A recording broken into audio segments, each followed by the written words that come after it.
नमस्कार। चलिए भारत की विधायिका के वो जरूरी फैक्ट्स देखते हैं जो एग्जाम के लिए बहुत जरूरी हैं।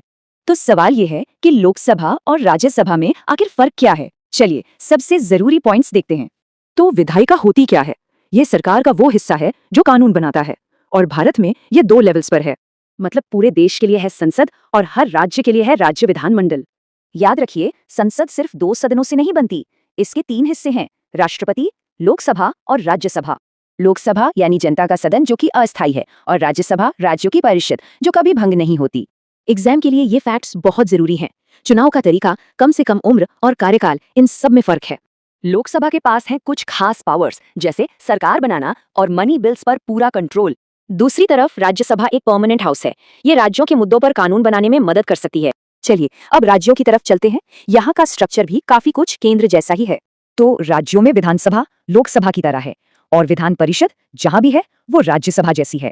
लेकिन एक मिनट, ये जानना जरूरी है कि विधान परिषद यानी दूसरा सदन सिर्फ इन 6 राज्यों में ही है। अब बात सीटों की। लोकसभा में सबसे ज्यादा 80 सीटें उत्तर प्रदेश से आती हैं। ये नंबर एग्जाम के लिए बहुत जरूरी है। लोकसभा की मौजूदा स्ट्रेंथ है 543 और राज्यसभा की करंट स्ट्रेंथ वो है 245, जिसमें नॉमिनेटेड मेंबर्स भी शामिल हैं।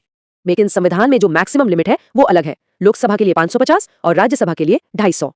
चलिए अब कुछ इंपॉर्टेंट आर्टिकल्स देखते हैं जो एग्जाम में सीधे सीधे पूछे जाते हैं। आर्टिकल 80, ये राज्यसभा के कॉम्पोजिशन के बारे में है। और ठीक अगला आर्टिकल 81, ये लोकसभा की संरचना को डिफाइन करता है। अब आते हैं राज्यों पर। आर्टिकल 170 विधानसभाओं के स्ट्रक्चर से जुड़ा है, और जहां विधान परिषदें हैं उनके बारे में जानकारी मिलती है आर्टिकल 171 में। ऐसे ही और भी जरूरी टॉपिक्स को आसानी से समझने के लिए हिस्ट्री जंक्शन हिंदी के साथ जुड़े रहें।